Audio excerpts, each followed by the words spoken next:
तो आज डेट क्या है? 4/3/2024। सोशल स्टडीज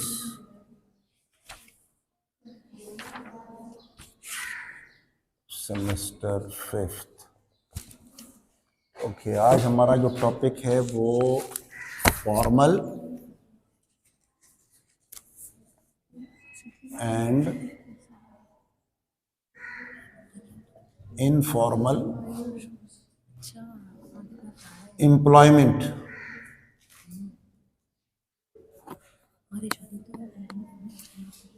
यानी कि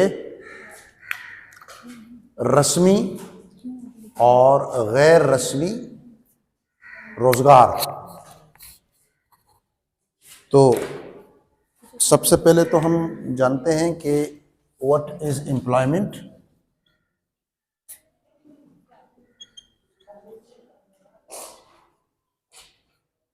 एम्प्लॉयमेंट क्या होती है? Employment is an employee and employer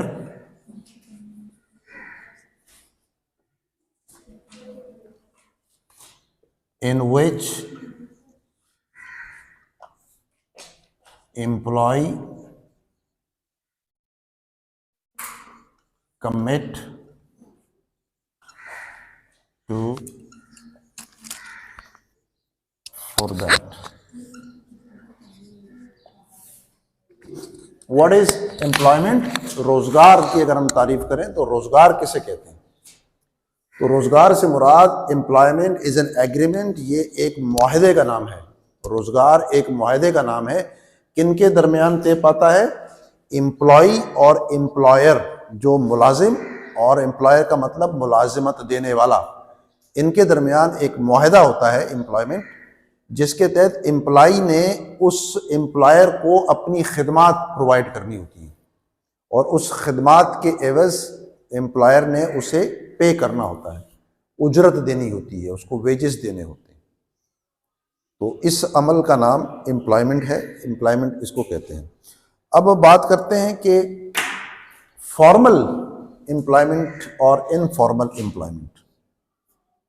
formal employment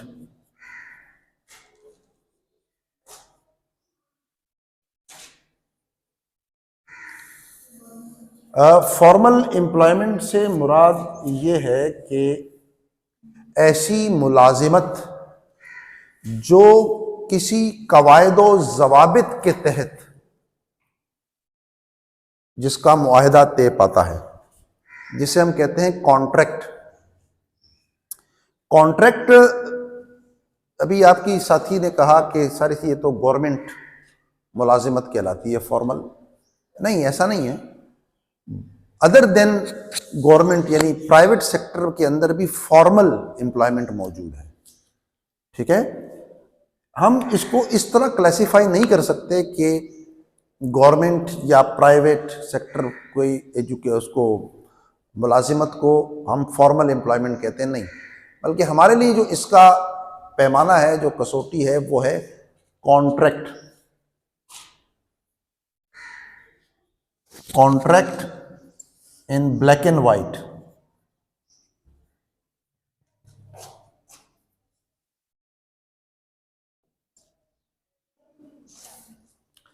ऐसी मुलाजिमत जिसमें एम्प्लॉयर आपको बाकायदा तहरीरी तौर पर एक कॉन्ट्रैक्ट आपसे साइन करता है, क्योंकि आप एम्प्लॉय हैं, और उस कॉन्ट्रैक्ट में आपकी तमाम मराहत, तमाम इंसेंटिव, तमाम सर्विस स्ट्रक्चर मौजूद होता है।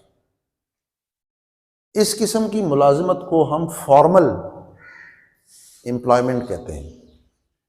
ठीक है, गवर्नमेंट में जब आप गवर्नमेंट मुलाजमत इख्तियार करते हैं तो किसी भी पोस्ट पर एक ड्यू प्रोसेस से आपको गुजारा जाता है, जो कि टेस्ट या इंटरव्यू की शक्ल में सामने आता है।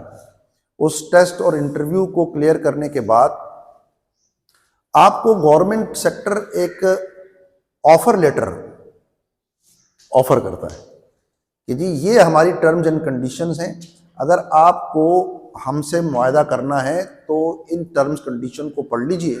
उन टर्म्स कंडीशन में उस सर्विस का स्ट्रक्चर दर्ज होता है कि आप कितने साल तक जो है वो या कितने अरसे तक आप प्रोबेशन पीरियड में रहेंगे। उसके बाद जब आप मुस्तकिल तसव्वुर होंगे तो आपको कौन कौन सी माली मराहत फराहम की जाएंगी। आपको सालाना आपकी एक इंक्रीमेंट, माली तरक्की जिसे हम कहते हैं, एक इंक्रीमेंट लगता है, आपकी तनख्वाह में इजाफा होता है। और वक्तन फ़वक्तन जो गवर्नमेंट तनख्वाहों में इजाफा करे वो भी आप पर अप्लाई होता है। इसके अलावा आप इतने साल सर्विस करने के बाद अगर चाहें तो आप अपनी मुलाजमत से सुबुकदोश हो सकते हैं, जिसको हम रिटायर का लफ्ज़ इस्तेमाल करते हैं। और रिटायरमेंट के बाद भी आपको ताहयात एक ख़ास अमाउंट बतौर पेंशन दिया जाएगा। तो ये एक कॉन्ट्रैक्ट होता है जो साइन करता है, और इस कॉन्ट्रैक्ट के पीछे जो है आपका कॉन्स्टिट्यूशन और आपका लॉ खड़ा होता है। और अगर आपका एम्प्लॉयर, यानी गवर्नमेंट के केस में तो एम्प्लॉयर गवर्नमेंट खुद होती है, तो वो अगर आपके साथ ज्यादती करे तो आप किसी कोर्ट ऑफ लॉ में भी जा सकते हैं कि मेरे इस कॉन्ट्रैक्ट की खिलाफ वर्जी हुई है और मेरे साथ मुलाजमत में ये मराहत मुझे दी जानी थी, नहीं दी गई, या मुझे बर्खास्त कर दिया गया जबकि ऐसा कुछ था नहीं। अब हम दूसरी तरफ आते हैं कि प्राइवेट कॉन्ट्रैक्ट। प्राइवेट कॉन्ट्रैक्ट के अंदर भी बहुत सारी हमारी मल्टीनेशनल कंपनीज हैं, लोकल मैन्युफैक्चरर्स हैं, प्राइवेट सेक्टर है हमारा, सारी हमारी इंडस्ट्रीज़ हैं जो कि फॉर्मल इंडस्ट्रीज़ हैं, जो फॉर्मल टैक्स पे करती हैं गवर्नमेंट को। वो भी जब अपने तमाम मुलाजमीन नहीं, लेकिन एक अच्छी खासी तादाद में जब वो एक्सपर्टीज़ हायर करती है तो उनके साथ एक मुआहदा करती है, कॉन्ट्रैक्ट करती है। उस कॉन्ट्रैक्ट के अंदर भी उस शराइत और जवाबित ही दर्ज होते हैं कि हम आपको कितनी उजरत पर आपकी खिदमात ले रहे हैं, और इस उजरत के अलावा और माली फ़वाइद क्या हैं, और माली मराहत क्या हैं, आपका सर्विस स्ट्रक्चर क्या होगा, आपके वर्किंग आवर्स क्या होंगे काम के, आपके ऑफ हॉलीडेज वगैरह पर क्या सिलसिला होगा, वीकली कितने ऑफ होंगे आपके। ये तमाम चीज़ें जो है ये तहरीरी तौर पर जब एम्प्लॉय और एम्प्लॉयर के दरमियान तय पा जाती हैं तो ऐसी एम्प्लॉयमेंट को फॉर्मल एम्प्लॉयमेंट कहा जाता है। अब हम फॉर्मल एम्प्लॉयमेंट को अगर हम समझ गए हैं तो अब हम बात करते हैं इनफॉर्मल एम्प्लॉयमेंट।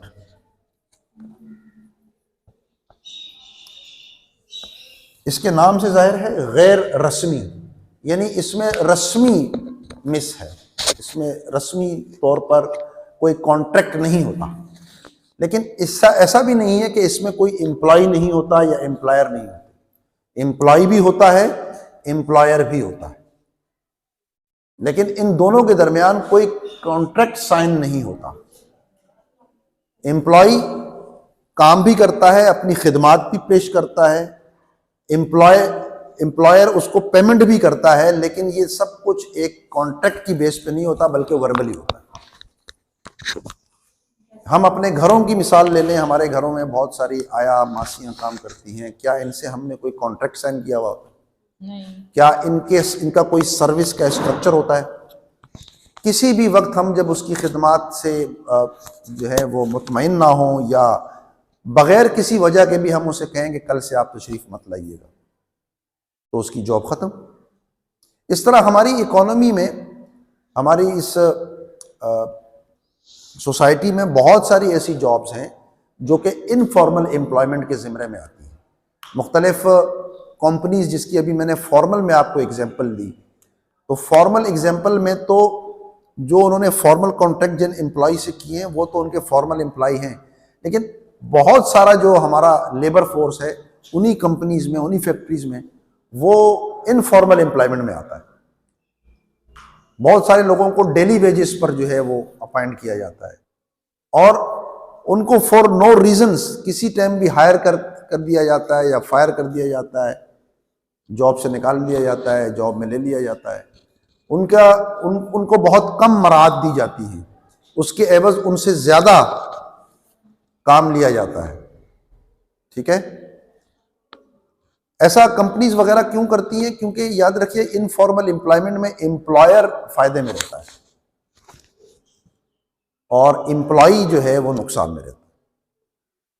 लेकिन स्टेट का काम होता है कि अपने तमाम शहरियों को, तमाम एम्प्लॉय जो उस टेरिटरी के अंदर काम कर रहे हैं, उनके राइट्स को प्रोटेक्ट करे।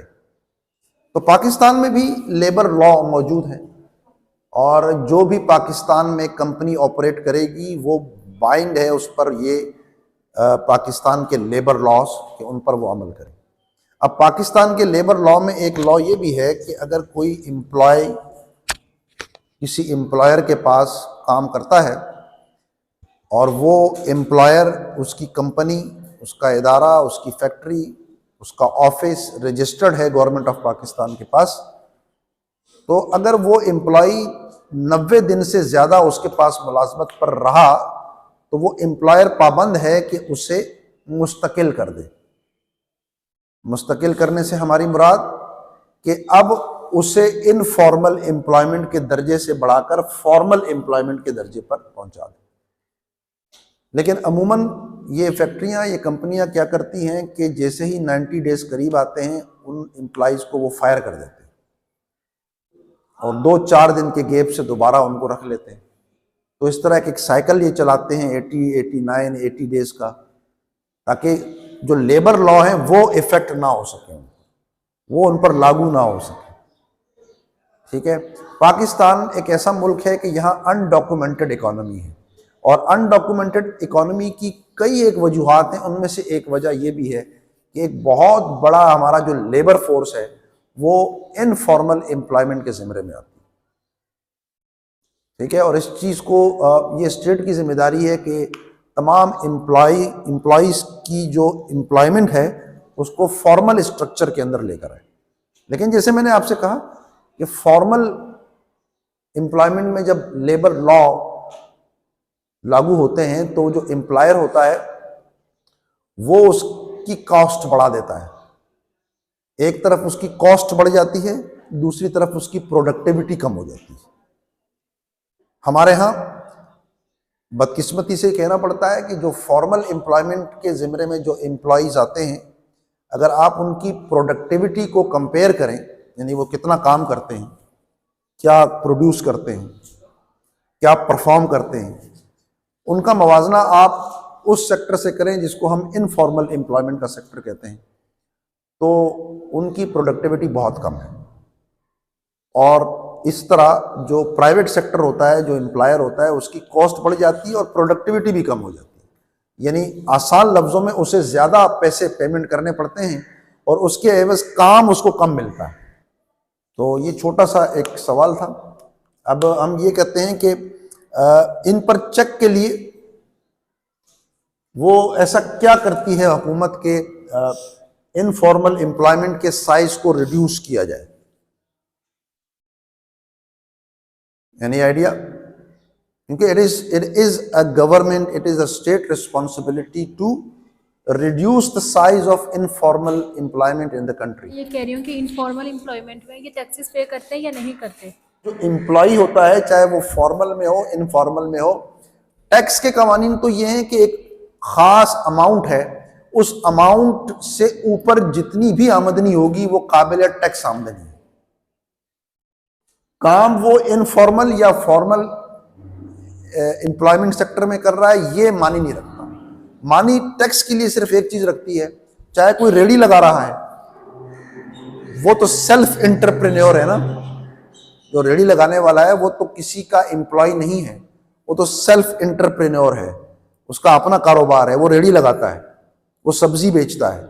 लेकिन अगर सब्जी बेचते में भी उसको एक खास अमाउंट से ज्यादा आमदनी उसकी हो रही है साल की, तो वो भी टैक्स अदा करेगा।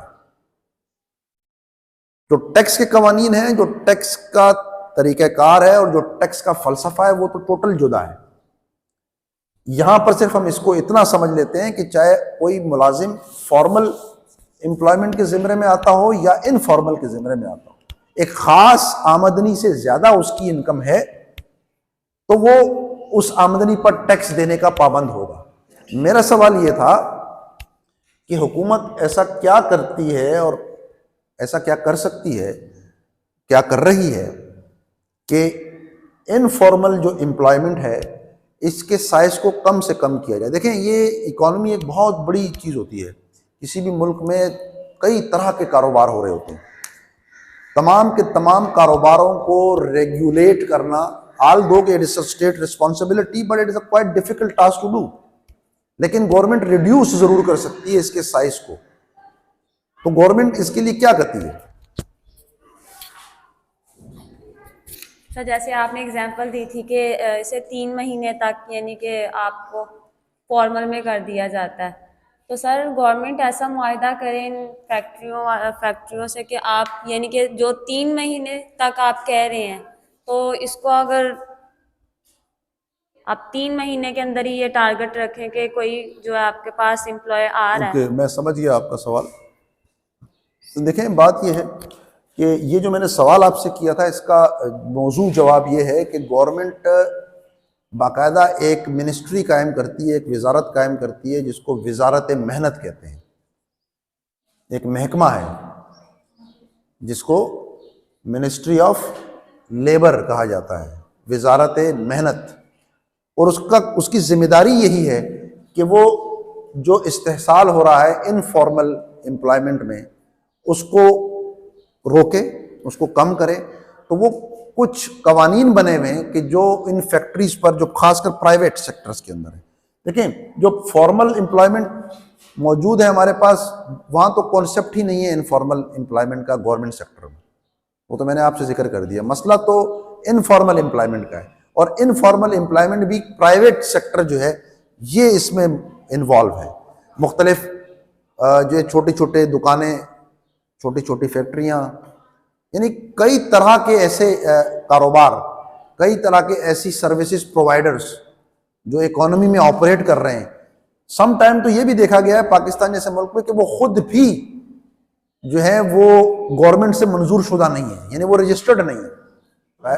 लेबर डिपार्टमेंट की ये जिम्मेदारी है कि इस किस्म के सबसे पहले तो जो कारोबार ऑपरेट कर रहे हैं लोग या सर्विस प्रोवाइडर्स हैं, उनको रेगुलेट करे, उनको रजिस्टर्ड की तरफ लेकर जाए, उनको रजिस्टर्ड करवाए, और उसके बाद उनके एम्प्लॉइज के राइट्स का भी जो है ना वो सेफ गार्ड करे। उन पर कई पाबंदियां लगाती है गवर्नमेंट। कभी कभार फैक्ट्रियों को सील भी कर दिया जाता है, कभी कभी उनका जो है वो प्रोडक्शन रोक दी जाती है। गवर्नमेंट के पास बहुत इख्तियार होते हैं। इनफॉर्मल एम्प्लॉयमेंट को रोकने के लिए कोई भी गवर्नमेंट अपना लेबर डिपार्टमेंट को एक्टिव करती है, और ये उसकी डोमेन है, उसकी जिम्मेदारी में आता है कि वो उस पर काम करे। क्योंकि पाकिस्तान में लेबर लॉ मौजूद हैं, आप देखिएगा, थोड़ा सा सर्च कीजिएगा। मैं मोटे मोटे आपको बता देता हूँ कि लेबर लॉ पाकिस्तान में ये बताते हैं कि जो भी एम्प्लॉय किसी एम्प्लॉयर के यहाँ काम करेगा तो उसकी लाइफ सिक्योरिटी के लिए उसके वहाँ क्या रखा हुआ है, क्योंकि जब वो काम करेगा तो उसकी लाइफ भी सिक्योर होनी चाहिए। इसके अलावा जो भी प्राइवेट एंटरप्रेन्योर सालाना जितना प्रॉफिट कमाता है, उस प्रॉफिट का 5% वो उन मुलाजमीन में बांटने का पाबंद है। सर जिस तरह हमारे कराची में, पाकिस्तान में जिस तरह साथ साथ वक्त के साथ साथ महंगाई बढ़ती है, तो इस तरह साथ साथ हमारी जॉब जो मिलती है लोगों को फॉर्मल में या इनफॉर्मल में, तो उसमें क्यों नहीं इजाफा होता? जिस तरह महंगाई में इजाफा होता है उसके बराबर क्यों नहीं चलते ये लोग? मतलब यहाँ पे ये लोग पीछे होते हैं और महंगाई बहुत ज़्यादा बढ़ जाती है। जी बेटा, वो हम आपको पढ़ाएंगे, अगर आपके कोर्स में हुआ, मैंने देखा नहीं है कि महंगाई को इकोनॉमिक्स में कहा जाता है इन्फ्लेशन, जिसका उर्दू तर्जुमा है अफराते ज़र। इन्फ्लेशन आम लफ्ज़ों में हम उसे कहते हैं महंगाई। तो इस महंगाई या इन्फ्लेशन या अफराते ज़र की दो किस्में होती हैं। एक कहलाती है डिमांड पुल इन्फ्लेशन और एक कहलाती है कॉस्ट पुश इन्फ्लेशन। तो आपका जो सवाल है इसके लिए मुझे आपको डिमांड पुल और कॉस्ट पुश इन्फ्लेशन पढ़ानी पड़ेगी, वो किसी और दिन में। और कोई सवाल तो नहीं? Thank you.